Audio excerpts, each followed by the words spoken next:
হযরত ওমর শুক্রবার জুমার নামাজ পড়ানোর জন্য মেম্বারে উঠছে। মেম্বারে উঠে তিনি বয়ান করতেছেন মদিনাবাসীর উদ্যোগে সারা পৃথিবীর মুসলমানদের জন্য। মদিনাবাসীর সামনে তিনি কোরআন হাদিস থেকে বয়ান করতেছেন। হাজার হাজার মানুষ তার বয়ান শুনতেছে। এই বয়ানের মাঝে হঠাৎ করে একজন সাধারণ মদিনার একজন জনগণ দাঁড়ায়া গেছে। দাঁড়ায়া বলে, ওমর উস্কুত, এ ওমর আপনি চুপ থাকেন, আপনার বয়ান আমরা শুনবো না। আল্লাহু আকবার। একজন সাধারণ জনগণ দাঁড়ায় বলতেছে খলিফাকে, কাকে?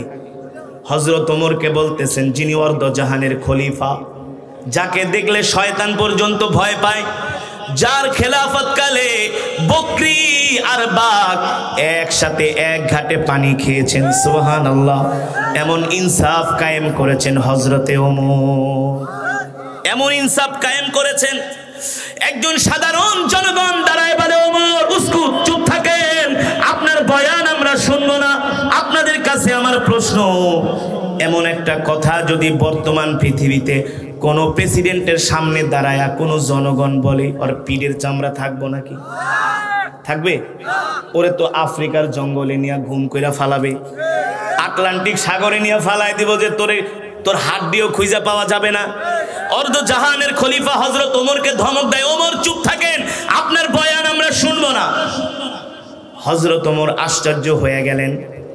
তিনি চুপ করে বললেন, ভাই বলেন আমার কি অপরাধ? আপনি আমাকে এই মানুষের সামনে অপমান করতেছেন কারণ কি? আপনি আমাকে এইভাবে অপমান করতেছেন কারণ কি? আমি আপনার কি ক্ষতি করেছি? মদিনার একজন সাধারণ পাবলিক জনগণ দাঁড়ায় বলে, ওমর আমার একটা প্রশ্ন আছে, আগে প্রশ্নের উত্তর দিবেন, তারপরে বয়ান করবেন। প্রশ্নের উত্তর না পাইলে আপনার বয়ান আমরা শুনবো। হযরত ওমর বলে, ভাই কি প্রশ্ন বলেন? মদিনার জনগণ বলে, ওমর আপনি মসজিদের মেম্বারে খুতবা দিতে উঠছেন, আপনার গায়ে দেখতেছি দুইটা কাপড়ের টুকরা, দুইটা চাদর। কয়টা চাদর? সুবহানাল্লাহ। কয়টা চাদর? একটা চাদর হযরত ওমরের নিতাম্বে নিম্নাংশে, আর একটা চাদর হলো উপরের দিকে, অর্থাৎ একটা চাদর দিয়া তিনি তার নিম্নাংশ ঢেকেছেন, আর একটা চাদর দিয়া তার শরীর ঢেকেছেন। এই অবস্থায় তিনি খুতবা দিচ্ছেন। মদিনার জনগণ দাঁড়ায় বলে, ওমর আগে প্রশ্নের উত্তর দেন। আপনার গায়ের মধ্যে দুইটা চাদর দেখতেছি, দুইটা চাদরের মধ্যে সরকারি সিল মারা। কি মারা? দুইটা চাদরের মধ্যে সরকারি সিল মারা। আপনি আমাদের কিছুদিন আগে রাষ্ট্রীয় কোষাগার থেকে একটা একটা করে চাদর আপনি আমাদেরকে বন্টন করে দিয়েছেন।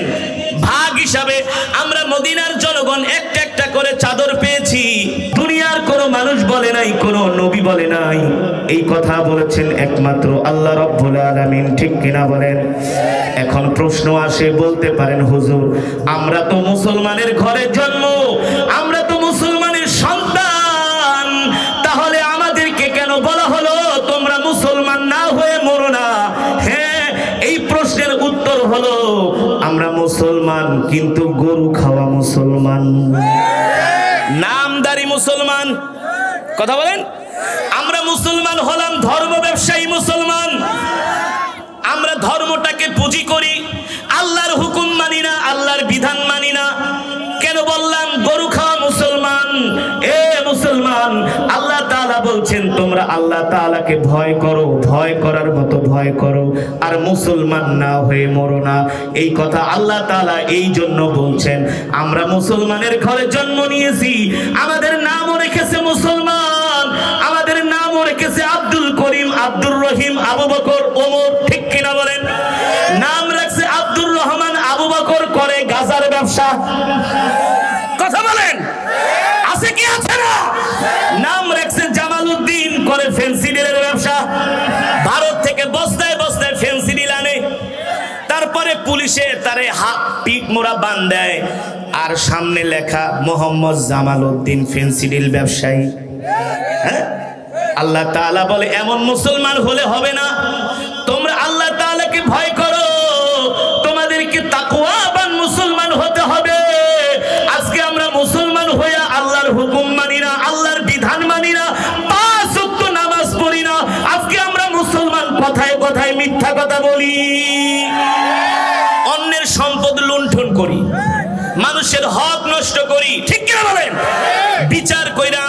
ঘুষ খায়া বিচারের রায় পাল্টায়া দেই, ঠিক আছে নাকি? তাহলে আল্লাহ তাআলা কেন বলছেন মুসলমান না হয়ে মরো না? আমরা এখানে যারা আছি সবাই তো মুসলমান, কথা বলেন? হ্যাঁ সবাই মুসলমান, কিন্তু ম্যাক্সিমাম হলো মুনাফিক মার্কা মুসলমান। এখন আমার উপর রাগ করতে পারেন, হুজুর এটা একটা কথা কইলেন, হুজুর আপনার এত আদর করে দাওয়াত দিয়ে আনলাম, মুনাফিক মার্কা মুসলমান বললেন, হুজুর কথাটা তো ঠিক বললেন না। উত্তর দিব, কথা বলেন না। আমি করব ওয়াজ, আপনারা দিবেন আওয়াজ, পারবেন তো ইনশাআল্লাহ? এই বাদামালা, এই বাদাম, বাদাম বিক্রি করে এখন নিষেধ, যত পারো মাহফিলের পরে বেচবা। 1.5 ঘন্টা 1 ঘন্টা মাহফিলে আয়াও কি বাদাম খাইতে হয়? হ্যাঁ, তো গরু খাওয়া মুসলমান কাকে বলছে?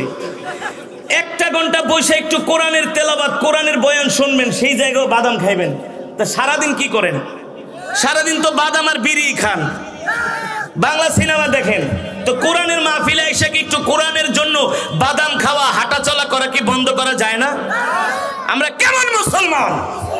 এই কারণে তো আল্লাহ বলছে মুসলমান না হয়ে মরো না। আপনাদের সামনে আমি তেলাওয়াত করলাম আল্লাহর জবানের কালাম, কালামুল্লাহ। সমাজের ম্যাক্সিমাম মুসলমান কোরআন পড়তে পারে না, 100-র মধ্যে 95% মুসলমান সহি করে কোরআন পড়তে পারে না, আলেম ছাড়া। যে কোরআন পড়লাম, এই কোরআনের তেলাওয়াত শুনে তো আল্লাহর নবী কান্না করছে, হযরত ওমর, আবু বকর তারা কান্না করতেন কোরআন শুনে। আমাদের আকাবের মুরব্বীরা তাদের সামনে কোরআন তেলাওয়াত করলে তাদের চোখ দিয়ে ঝরঝর করে পানি পড়ে। আর আপনারা কোরআনের মজমায় বৈশা বাদাম খান, তা আপনারা তো গরু খাওয়া মুসলমানই। রাগ করতেছেন? রাগ করা যাবে না। যেমন অসুস্থ তেমন চিকিৎসা, যেমন রোগ তেমন অপারেশন, কথা বলেন? আল হাক্কু মুররুন, হক কথা মিষ্টি, হক কথা মিষ্টি, হক কথা তিতা, তারপরে হক কথা বলতে হবে, ঠিক কিনা বলেন? এই বসেন, বসেন, যারা দাঁড়ায় আছেন বসেন, কোনো উঠাউঠি করা যাবে না। আমরা শেষ মোনাজাত দিয়ে বাড়িতে যাব, এর আগে কেউ উঠবে না। যদি ওঠেন তাহলে বুঝতে হবে ঈমান দুর্বল। আমরা দেখাই দিতে চাই আমরা কোরআনের জন্য শুধু সময় না, কোরআনের জন্য মাল দিতে পারি, সময় দিতে পারি, প্রয়োজনে জীবনটাও দিয়ে দিতে পারি। এমন ঈমানওয়ালা মুসলমান হতে হবে। এই গরু খাওয়া মুসলমান দেখেই তো 250 কোটি মুসলমান 70 লক্ষ ইহুদির সাথে পারে না। 57টি মুসলিম রাষ্ট্রপ্রধান এক আমেরিকা ইসরায়েলের বিরুদ্ধে কথা বলার সাহস পায় না। পাবে কোত্থেকে? মুসলমান তো এখন মদ খায়, হারাম খায়, ঠিক কিনা বলেন? 10-20টা করে বিয়া করে আরবের বাদশারা। শুধু মুসলমান না, ওরা খ্রিস্টান ইহুদিদেরকে এখন বিয়ে করে। তাহলে মুসলমানের ইমানি শক্তি আসবে কোত্থেকে? ইমানি শক্তিকে যদি মজবুত করতে হয় আল্লাহর কোরআনের বয়ান ছাড়া, আল্লাহর কোরআনের আইন ছাড়া আমাদের ইমান মজবুত হবে না, ঠিক কিনা বলেন? এবার আসেন মুসলমান, আল্লাহ তাআলা বলছেন, এ মুসলমান তোমরা আল্লাহকে ভয় করো, ইমানদার হও, তাকওয়াবান হও, পরহেজগার হও, মুত্তাকিন হও। আমি আপনাদেরকে উদ্দেশ্য করে বলি মুসলমান, আজকে আমরা মিথ্যা কথা বলি, কোনো ভয় করি না। আমরা মানুষের সম্পদ আত্মসাৎ করি, মানুষের সম্পদ মেরে খাই, কবরের কথা চিন্তা করি না, জাহান্নামের আগুনের কথা চিন্তা করি না, ঠিক কিনা বলেন? কেউ যদি কাউকে 50,000 টাকা হাওলাত দেয়, 1 সপ্তাহ সময় নেয়, 1 সপ্তাহ তো দূরের কথা, 2 মাসেও টাকা পাওয়া যায় না, আমানতের খেয়ানত করে, ঠিক কিনা বলেন? আপনি আজকে হক কথা বলবেন, আপনার বিরুদ্ধে শত্রু লেগে যাবে। আপনি একটু ধর্মটাকে মানবেন, আপনাকে জঙ্গি বলবে, সন্ত্রাস বলবে, ঠিক কিনা বলেন? না না, এগুলো তো মুসলমানের কাজ নয়। আল্লাহ তাআলা বলতেছেন, ইত্তাকুল্লাহ, তোমরা আল্লাহকে ভয় করো, হাক্কা তুকাতিহি ওয়ালা তামুতুন্না ইল্লা ওয়া আনতুম মুসলিমুন। আমরা তো এমন মুসলমান হয়ে গেছি, আমরা মুসলমান আজকে 500 টাকার লোভ সামলাইতে পারি না, 500 টাকার জন্য ঈমান বিক্রি করে দেই। গ্রামে এমনও বিচারক আছে, মাতবর আছে, 500 টাকা ঘুষ দিলে তারা বিচারের রায় পরিবর্তন করে দেয়। আপনাদের চুয়াডাঙ্গায় নাই? নাই নাই, আমিও ঢাকা শহরে আছে।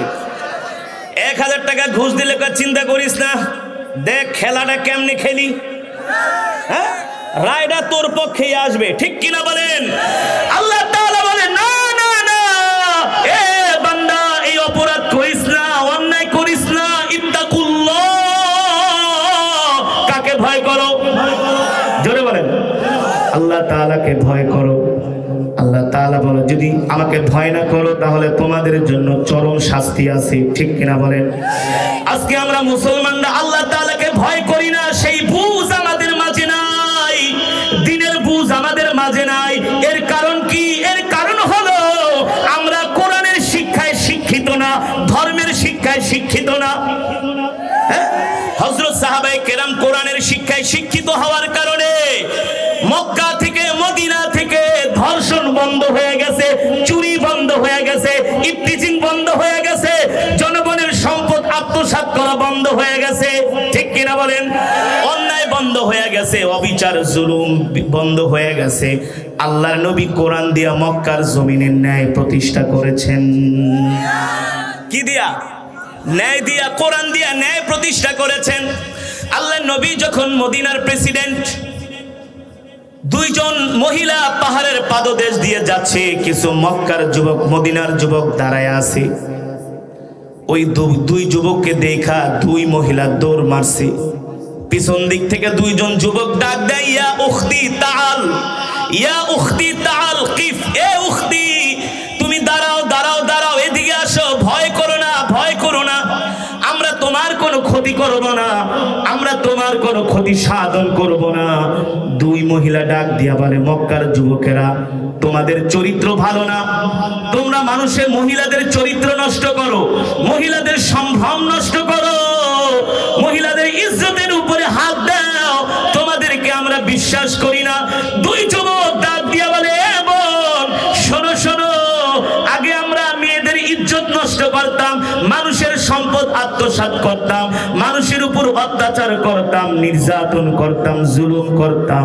এখন থেকে আমরা কোনো মহিলার গায়ে হাত দেই না, কোনো নারীর ইজ্জত সম্ভ্রম নষ্ট করি না।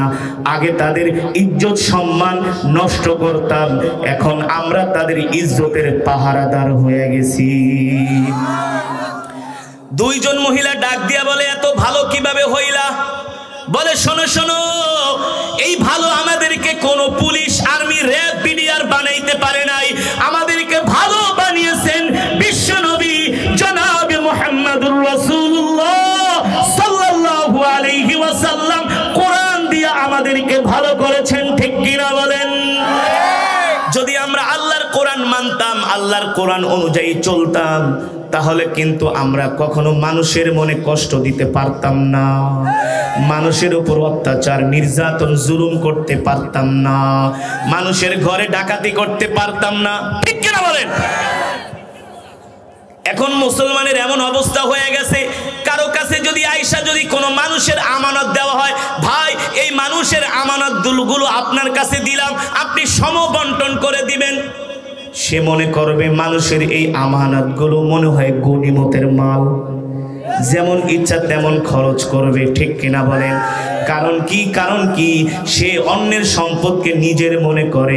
এর কারণ হলো আল্লাহ তাআলার ভয় আমাদের মাঝে নাই, আর আল্লাহ তাআলার ভয় না থাকার কারণ হলো আল্লাহর কোরআনের শিক্ষা আমাদের মাঝে নাই। বলেন সমাজের কত পার্সেন্ট মানুষ কোরআন পড়তে পারে? এই যে একটু আগে আমি বললাম সমাজের ম্যাক্সিমাম মুসলমান হলো মুনাফিক। এখন বলতে পারেন হুজুর আপনি মুনাফিক কেন বললেন? অনেকে মাইন্ড করতে পারেন, জুমার নামাজে কেমন মুসল্লি হয়? জোরে কোন কয় কাতার মসজিদ ভরে? জুমার নামাজে মসজিদ ভরে? হ্যাঁ, ঈদের নামাজে কথা কয় না, ভরে না? অজুখানায়ও জায়গা দেওয়া যায় না, মাঠে এমন প্যান্ডেল সাজাইতে হয়। এত মুসলমান, এত মুসলমান, জুমার নামাজে মসজিদে জায়গা দেওয়া যায় না, ঈদের নামাজে মসজিদে জায়গা দেওয়া যায় না। কিন্তু দুঃখের বিষয় হলো ওই মসজিদেই ফজরের সময় মুসল্লি পাওয়া যায় না। উচিত কথা কইলে তো হুজুরা খারাপ। হ্যাঁ, আল্লাহর নবী বলে যারা ফজরের নামাজ আসরের নামাজ পড়তে পারে না ওরা হলো মুনাফিক। ওদের মধ্যে মুনাফিকের স্বভাব, ঠিক কিনা বলেন?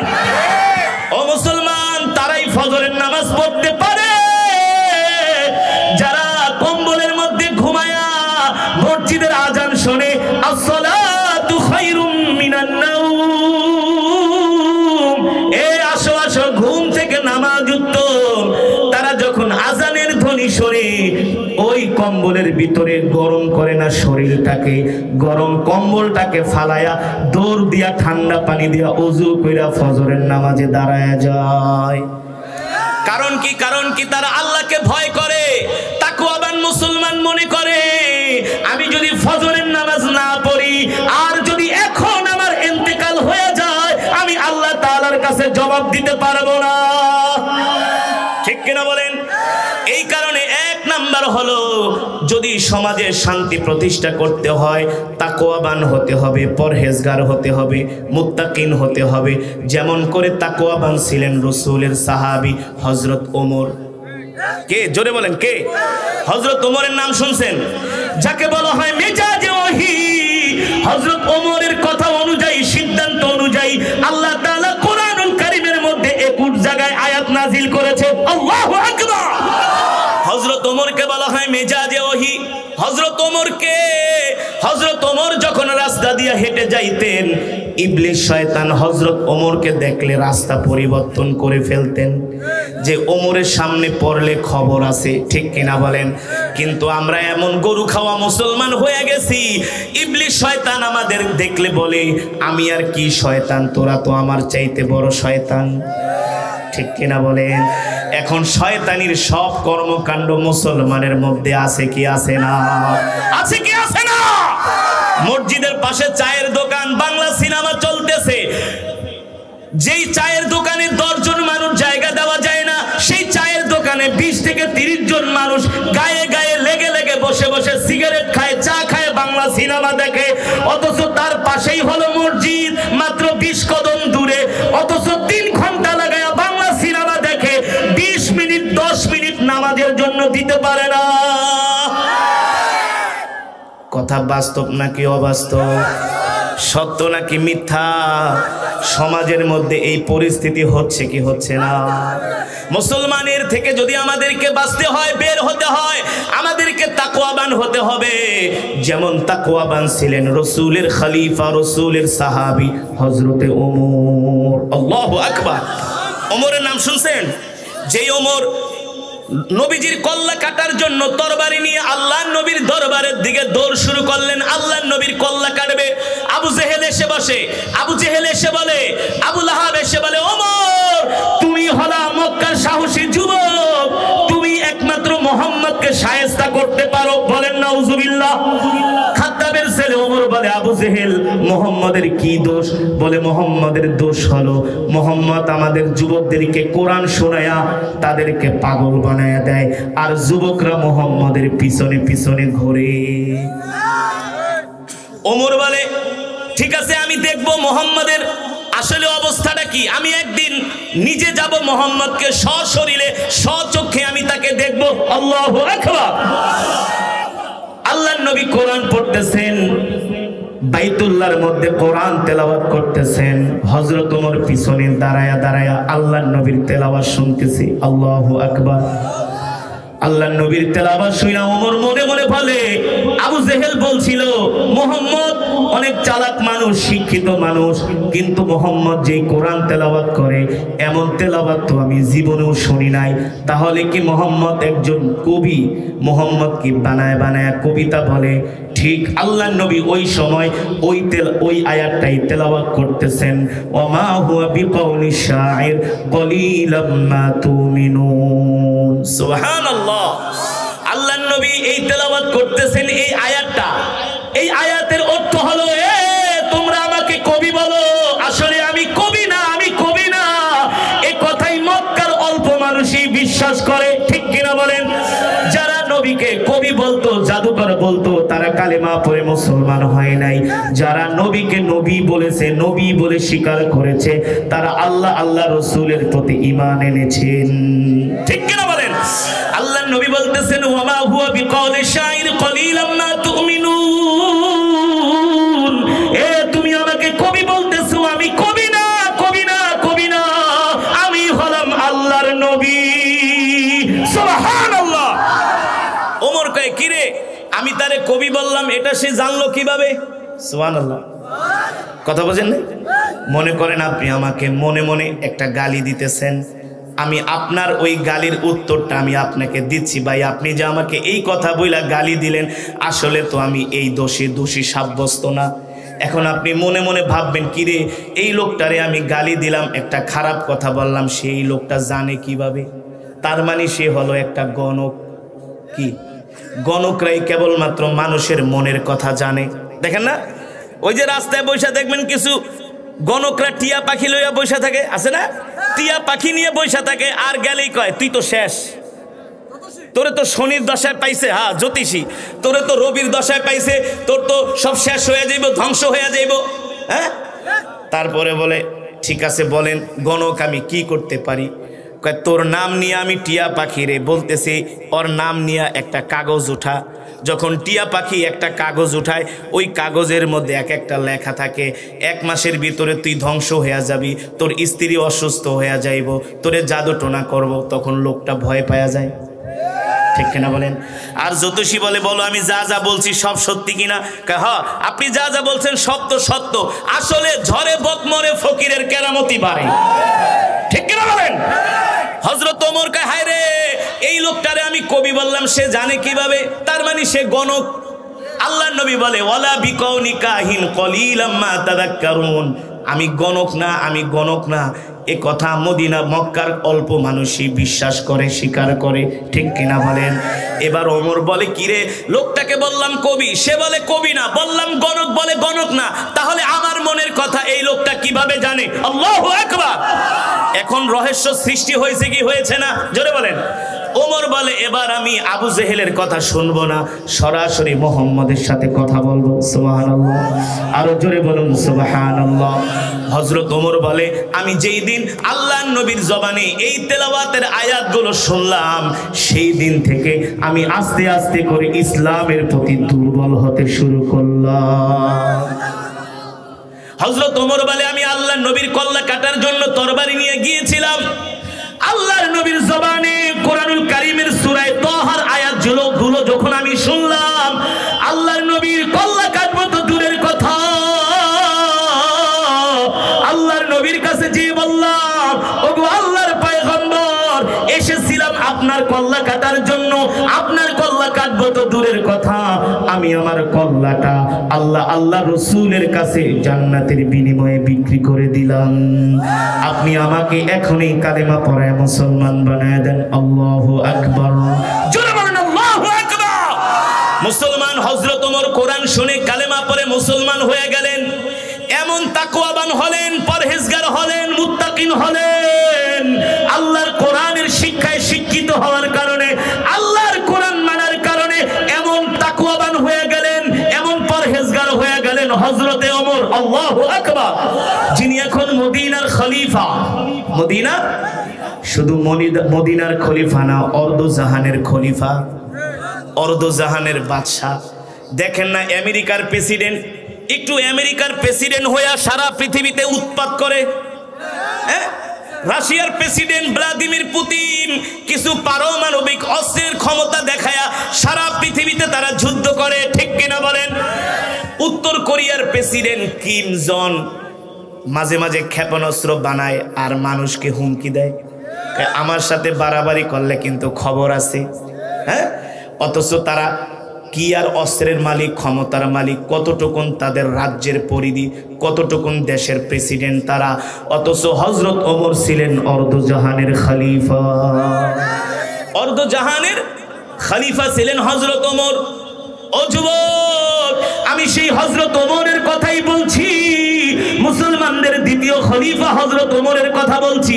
আজকে সারা পৃথিবীর দিকে আমরা তাকাইলে দেখতে পাই, আজকে সারা পৃথিবীতে যারাই রাষ্ট্র পরিচালনা করে কেউ না কেউ কম বেশি মানুষের সম্পদ আত্মসাৎ করে, জনগণের উপর অত্যাচার করে, জুলুম করে, করে কি করে না?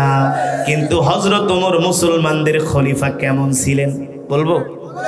বলবো। আজকে তো প্রতিটা টকশোর মধ্যে চার খলিফার জীবনী নিয়ে টকশো করা দরকার, মানুষদেরকে ন্যায় নীতিবান করার জন্য, ঠিক কিনা বলেন? আজকে তো মুসলমানদের পাড়ায় পাড়ায়, মহল্লায় মহল্লায়, প্রত্যেকটা চায়ের দোকানে বাংলা সিনেমা না দেখে মুসলমানদের উচিত আল্লাহর নবীর জীবনী বেশি বেশি করে শোনা, সাহাবীদের জীবনী শোনা। তারা কেমন ছিলেন? তারাও তো দেশ পরিচালনা করেছেন, তারাও তো দেশের প্রেসিডেন্ট ছিলেন, ঠিক কিনা বলেন? তারাও তো সমাজের নেতৃত্ব দিয়েছিলেন। কেমন ছিলেন তারা? হযরত ওমর মদিনার খলিফা, মসজিদে নববীতে তিনি প্রতি জুমায় জুমার নামাজ পড়ান। সুবহানাল্লাহ। মুসলমানদের খলিফা কি করেন? জুমার নামাজ পড়ান। আল্লাহু আকবার। জোরে বলেন আল্লাহু আকবার। আমরা তো ডিজিটাল যুগের মানুষ হয়ে গেছি, এই কারণে আমরা এখন কোরআন পড়ি না। আমরা তো এখন অনেক বেশি আধুনিক হয়ে গেছি, এই কারণে আমরা ধর্ম শিক্ষাকে আমরা গুরুত্ব দেই না। কিন্তু দেখা গেছে ধর্ম শিক্ষাকে গুরুত্ব না দেওয়ার কারণে আমাদের সন্তানগুলো নেশাগ্রস্ত হয়ে যাচ্ছে, মাদকাসক্ত হয়ে যাচ্ছে। 6-7 এর ছেলেরা এখন রাস্তায় ওপেন দাঁড়ায় দাঁড়ায় সিগারেট খায়। যদি বলেন এই তুমি 6-7-8-এ পড়ো, সিগারেট খাও কে? আপনার বাপের টাকা দিয়া খাই, আমার বাবার টাকা দিয়ে আমি খাই, ঠিক কিনা বলেন? এই অবস্থা হওয়ার কারণ কি? একমাত্র কারণ হলো আল্লাহর কোরআনের শিক্ষা আমাদের মাঝে নাই, আল্লাহর ভয় আমাদের মাঝে নাই, জাহান্নামের ভয়, কবরের ভয় আমাদের মাঝে নাই। মুসলমানদের দ্বিতীয় খলিফা হযরত ওমর, অর্ধজাহানের বাদশাহ, অর্ধজাহানের হযরত ওমর কে? আজকে সারা পৃথিবীর যত উন্নত দেখেন সব কিছুর উদ্ভাবন করেছেন হযরত ওমর। এই যে সেনাবাহিনী গঠন করা, একটা দেশকে শত্রুর হাত থেকে বাঁচাবে, এই সেনাবাহিনী পৃথিবীর ইতিহাসে সর্বপ্রথম গঠন করেছিলেন হযরত ওমর। এই যে সীমান্ত পাহারা দেয়, আপনাদের দেশে সীমান্ত আছে না ভারতের সাথে, এই যে আমাদের বিজেপিরা, বিজেপি নাকি বিএসএফ, বিজিবি যাকে বিডিআর বলা হয়, তারা এই যে সীমান্ত পাহারা দেয়, এই সীমান্তের পাহারাদারি, সীমান্তের অতন্দ্র প্রহরী পৃথিবীর ইতিহাসে সর্বপ্রথম গঠন করেছিলেন হযরত ওমর। এই যে আপনারা ধান চাষ করেন না, ধান চাষ করার জন্য পানি দরকার, কি দরকার? খাল দরকার। এই খাল খনন করেছিলেন পৃথিবীর ইতিহাসে সর্বপ্রথম হযরতে ওমর। এই যে রাত্রবেলা ঘুমায় থাকেন, এলাকায় নাইট গার্ড পাহারা দেয়, দেয় না? এই নাইট গার্ডের প্রচলন করেছিলেন হযরতে ওমর। সুবহানাল্লাহ। আরো জোরে বলুন সুবহানাল্লাহ। মুসলমানদের দ্বিতীয় খলিফা হযরত ওমর, তিনি মদিনার প্রেসিডেন্ট, অর্ধজাহানের বাদশা। শুক্রবারে জুমার নামাজ পড়ানোর জন্য মেম্বারে উঠছে। কোথায়? হযরত ওমর শুক্রবার জুমার নামাজ পড়ানোর জন্য মেম্বারে উঠছে। মেম্বারে উঠে তিনি বয়ান করতেছেন মদিনাবাসীর উদ্যোগে সারা পৃথিবীর মুসলমানদের জন্য। মদিনাবাসীর সামনে তিনি কোরআন হাদিস থেকে বয়ান করতেছেন, হাজার হাজার মানুষ তার বয়ান শুনতেছে। এই বয়ানের মাঝে হঠাৎ করে একজন সাধারণ মদিনার একজন জনগণ দাঁড়ায়া গেছে, দাঁড়ায়া বলে, ওমর উস্কুত, এ ওমর আপনি চুপ থাকেন, আপনার বয়ান আমরা শুনবো না। আল্লাহু আকবার। একজন সাধারণ জনগণ দাঁড়ায় বলতেছে খলিফাকে, কাকে? হযরত ওমরকে বলতেছেন, যিনি অর্ধজাহানের খলিফা, যাকে দেখলে শয়তান পর্যন্ত ভয় পায়, যার খেলাফতকালে বকরি আর বাঘ একসাথে এক ঘাটে পানি খেয়েছেন। সুবহানাল্লাহ। এমন ইনসাফ কায়েম করেছেন হযরতে ওমর, এমন ইনসাফ কায়েম করেছেন। একজন সাধারণ জনগণ দাঁড়ায় বলে, ওমর উস্কুত, চুপ থাকেন, আপনার বয়ান আমরা শুনবো না। আপনাদের কাছে আমার প্রশ্ন, এমন একটা কথা যদি বর্তমান পৃথিবীতে কোন প্রেসিডেন্টের সামনে দাঁড়ায়া কোন জনগণ বলে, ওর পিঠের চামড়া থাকবো নাকি? থাকবে? ওরে তো আফ্রিকার জঙ্গলে নিয়ে ঘুম কইরা ফালাবে, আটলান্টিক সাগরে নিয়ে ফালাই দিব যে তোরে তোর হাড্ডিও খুঁজে পাওয়া যাবে না। অর্ধ জাহানের খলিফা হযরত ওমরকে ধমক দেয়, ওমর চুপ থাকেন, আপনার বয়ান আমরা শুনবো না। হযরত ওমর আশ্চর্য হয়ে গেলেন। তিনি চুপ করে বললেন, ভাই বলেন আমার কি অপরাধ? আপনি আমাকে এই মানুষের সামনে অপমান করতেছেন কারণ কি? আপনি আমাকে এইভাবে অপমান করতেছেন কারণ কি? আমি আপনার কি ক্ষতি করেছি?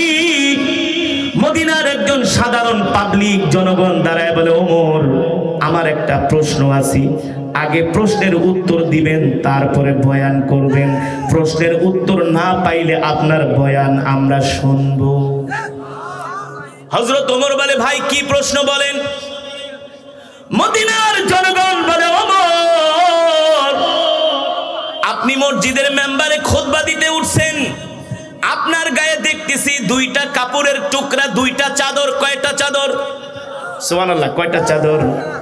একটা চাদর হযরত ওমরের নিতাম্বে নিম্নাংশে, আর একটা চাদর হলো উপরের দিকে, অর্থাৎ একটা চাদর দিয়া তিনি তার নিম্নাংশ ঢেকেছেন, আর একটা চাদর দিয়া তার শরীর ঢেকেছেন। এই অবস্থায় তিনি খুতবা দিচ্ছেন। মদিনার জনগণ দাঁড়ায় বলে, ওমর আগে প্রশ্নের উত্তর দেন। আপনার গায়ের মধ্যে দুইটা চাদর দেখতেছি, দুইটা চাদরের মধ্যে সরকারি সিল মারা। কি মারা? দুইটা চাদরের মধ্যে সরকারি সিল মারা। আপনি আমাদের কিছুদিন আগে রাষ্ট্রীয় কোষাগার থেকে একটা একটা করে চাদর আপনি আমাদেরকে বন্টন করে দিয়েছেন। ভাগ হিসাবে আমরা মদিনার জনগণ একটা একটা করে চাদর পেয়েছি, কিন্তু আপনার গায়ের মধ্যে দুইটা চাদর দেখতেছি, দোনোটার মধ্যে সরকারি সিল মারা। যদি সরকারি সিল মারা না থাকতো তাহলে বুঝতাম কোনো মার্কেটের থেকে কিনে আনছেন, কিন্তু আপনার গায়ে যে দুইটা চাদর দেখতেছি, এই দুইটা চাদরের মধ্যে সরকারি সিল মারা। আমি মদিনার একজন সাধারণ জনগণ, আমি যদি চাদর পাই একটা, আপনারও পাওয়ার কথা একটা। কথা বলেন, আপনার গায়ে দুইটা চাদর কেন? আগে উত্তর দেন। তার মানে কি আপনি আরেকটা চাদর বাইতুল মাল থেকে আত্মসাৎ করছেন? আল্লাহু আকবার। একজন প্রেসিডেন্টকে একটা সাধারণ জনগণ ধমক দিচ্ছেন, আপনার গায়ে দুইটা চাদর কেন? আগে উত্তর দেন।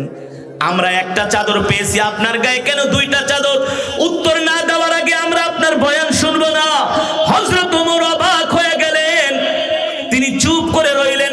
বললেন, এ মদিনার জনগণ, এই প্রশ্নের উত্তর আমি নিজে দিব না, এই প্রশ্নের উত্তর দিবে আমার একমাত্র সন্তান আব্দুল্লাহ ইবনে ওমর। আরো আস্তে কোন সুবহানাল্লাহ। কে উত্তর দিবেন? হযরত ওমরের ছেলে আব্দুল্লাহ ইবনে। হযরত ওমর তার সন্তানকে ডাক দেয়, তাল তালিয়া ওয়ালিদ, এ আমার সন্তান এদিকে আসো। এ তালিয়া বুনাই, এ সন্তান এদিকে আসো। হযরত ওমর তার সন্তান আব্দুল্লাহ ইবনে ওমরকে ডাকতেছেন। আব্দুল্লাহ ইবনে ওমর এসে হযরত ওমরের পাশে দাঁড়াইছেন। এবার হযরত ওমর তার সন্তানকে উদ্দেশ্য করে বলে, বাবা, মদিনার জনগণ বলতেছে আমার গায়ে যে দুইটা চাদর, একটা চাদর তো আমি বাইতুল মাল থেকে পেয়েছি, আর একটা চাদর আমার গায়ে অতিরিক্ত। এই চাদরটা আমি কোথায় পেয়েছি তুমি মদিনাবাসীকে বলে দাও। তারা আমাকে সন্দেহ করতেছে, আমি মনে হয় বাইতুল মাল থেকে আরেকটা বেশি চাদর আমি আত্মসাৎ করেছি। হযরত ওমরের সন্তান আব্দুল্লাহ ইবনে ওমর চোখের পানি ছেড়ে দিয়া বলে, এ মদিনাবাসী, এ মদিনাবাসী, শোনেন শোনেন, আমার বাবার গায়ে যে দুইটা চাদর দেখতেছেন, একটা চাদরের মালিক হলেন আমার বাবা। আমিও মদিনার একজন নাগরিক হওয়ার কারণে আমিও বাইতুল মাল থেকে আমিও একটা সরকারি চাদর পেয়েছি। আজকে শুক্রবার জুমার দিন, আমার বাবার একটা পুরানো চাদর ছিল, সেই চাদরটা আমার মা ধুয়ে দিয়েছে। প্রচন্ড শীত হওয়ার কারণে, রৌদ্র না ওঠার কারণে সেই চাদরটা শুকায় নাই, কিন্তু আমার বাবা শুক্রবার কি গায়ে দিয়ে আপনাদের সামনে খুতবা দিবে, বয়ান করবে, এই কারণে আমি আমার গায়ের চাদরটা আমার বাবাকে দিয়ে দিয়েছি। আল্লাহু আকবার। ওই চাদর গায়ে দিয়া আমার বাবা আপনাদের সামনে বয়ান করতেছে। এই কথা শোনার পরে মসজিদের মধ্যে কান্নার রোল পড়ে গেছে, কান্নার রোল পড়ে গেছে। যেই ব্যক্তি হযরত ওমরকে বলছে, ওমর আমার প্রশ্নের উত্তর না দিয়ে আপনি কোনো কথাই বলতে পারবেন না, ওই ব্যক্তিটা বলে, ওমর আমি একটু আপনার কাছে আসতে চাই। আল্লাহু আকবার। আমরা হইলে কি বলতাম? বেটা অপমান করছস, আবার আমার কাছে আবি? হ্যাঁ, বেটা এত মানুষের সামনে আমাকে অপমান করছস, আবার বলস আমার কাছে আবি? আল্লাহু আকবার। কেমন ছিলেন রাসূলের সাহাবীরা, কেমন ছিলেন তাদের ধৈর্য, কেমন ছিলেন তাদের ঈমান, হ্যাঁ, তারা কেমন তাকওয়াবান ছিলেন, পরহেজগার ছিলেন। বলতেছে ওমর একটু অনুমতি দেন, আমি আপনার কাছে আসব। হযরত ওমর বলে ঠিক আছে, আমি তোমাকে আসার অনুমতি দিতে পারি না। মসজিদে যে যেখানে বসছে সেটা হলো তাদের অধিকার। আমি কারো জায়গা থেকে কাউকে উঠাতে, বর্তমানে দেখা যায় আপনি মসজিদে যাবেন, দেখবেন অনেক লোক আপনার জায়গায় এসে বলবে তুমি ওই দিকে যাইয়া বসো। আগে যায় নামাজ দিয়া জায়গা দখল করে। কথা কন করে কি করে না? হযরত ওমর বলে ভাই তুমি সামনে আসবা, আমি অনুমতি দিতে পারবো না, কারণ মসজিদে আগে যে আসে সে সেখানে বসার অধিকার, আমি কেন উঠাবো? ওঠার অধিকার আমার নাই। অথচ হযরত ওমর অর্ধ জাহানের খলিফা বলে ওঠানোর অধিকার আমার নাই।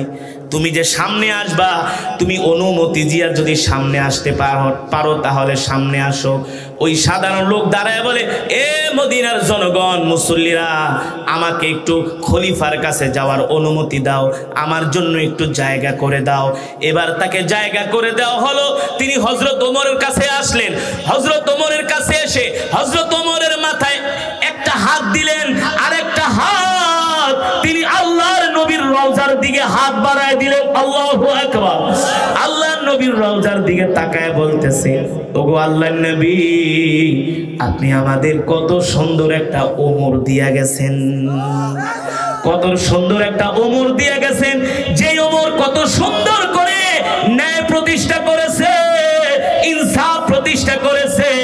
ওগো আল্লাহর নবী, ওমর চাইলে রাষ্ট্রীয় কোষাগার থেকে একটা, দুইটা, তিনটা না, 1 ডজন চাদর নিতে পারত, কিন্তু ওমর আপনার ভয়ে মাত্র আল্লাহ একটা চাদর নিয়েছেন। এমন ন্যায় ইনসাফ ওমর মদিনায় প্রতিষ্ঠা করেছেন।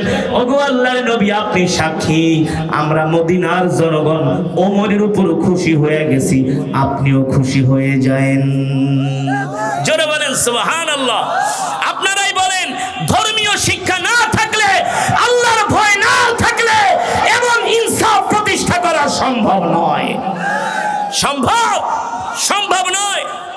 আপনি 500 টাকা চুরি পকেটে নিয়ে আপনি দর্শনা থেকে বাসে ওইটা গুলিস্তান যাইবেন, দেখবেন গুলিস্তান যাওয়ার আগে আপনার 500 টাকা নাই, পকেট মাইরা নিয়ে গেছে।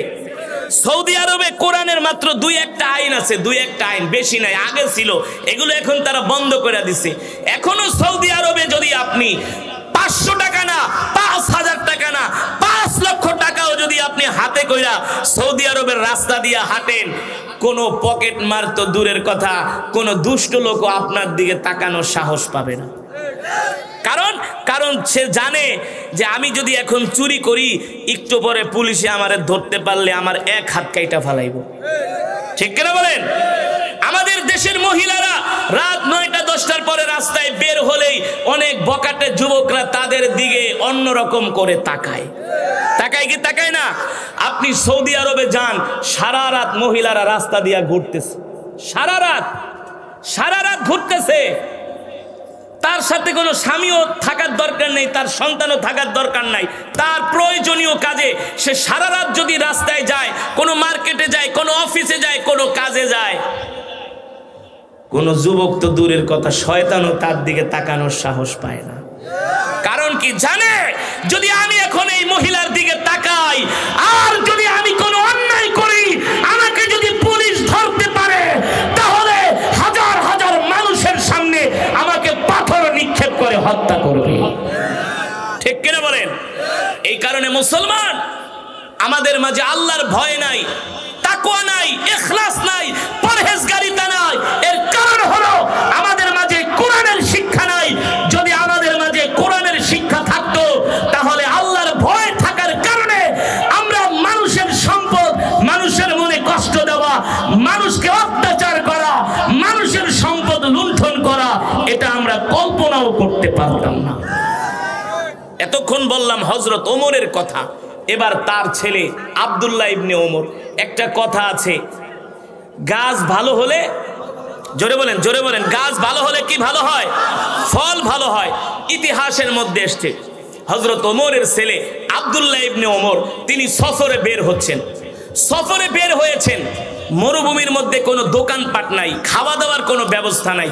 তিনি প্রচণ্ডভাবে ক্ষুধায় কাতর হয়ে গেলেন। এখন তিনি খাবেন কি? তার সাথেও খাবার কিছু নাই।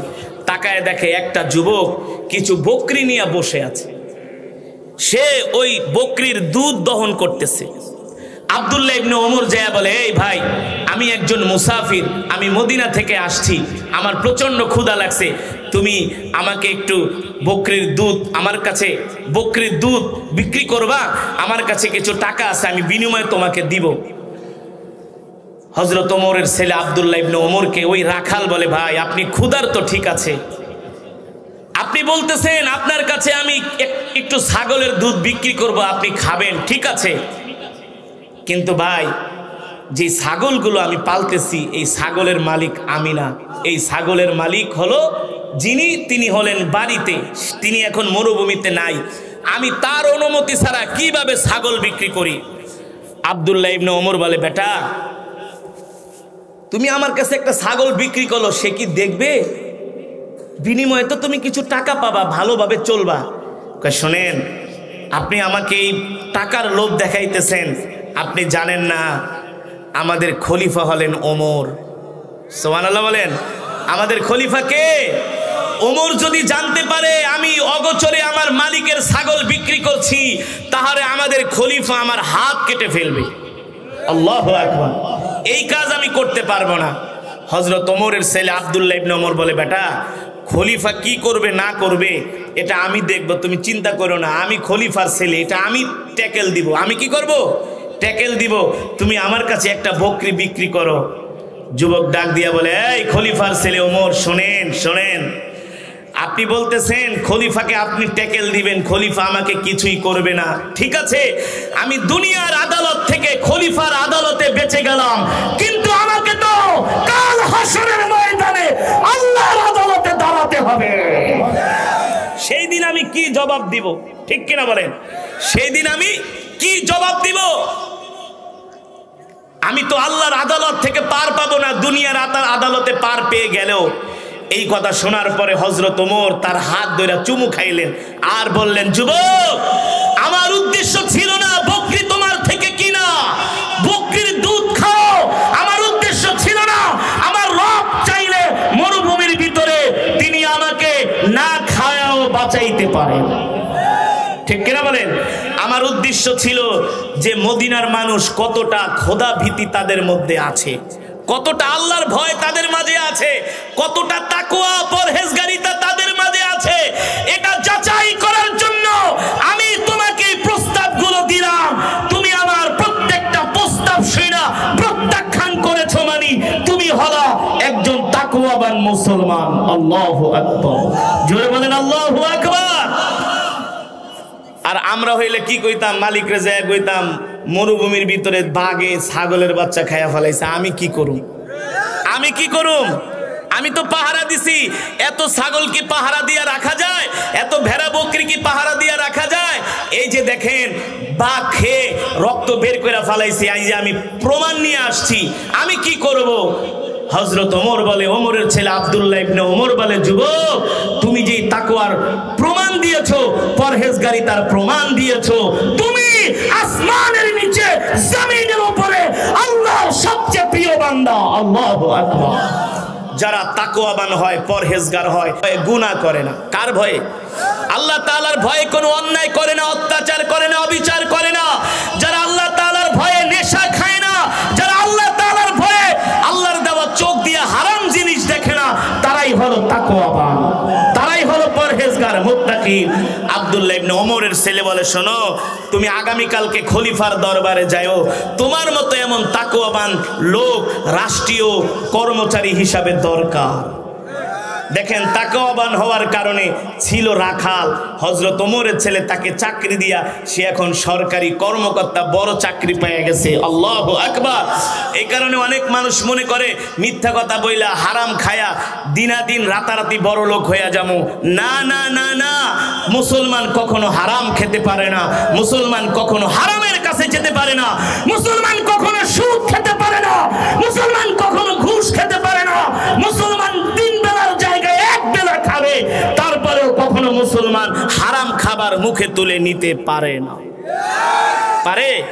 তাহলে আমাদের দেশের মধ্যে হারাম চলছে কি চলছে না? সমাজের ম্যাক্সিমাম মানুষ এখন সুদের সাথে জড়িত।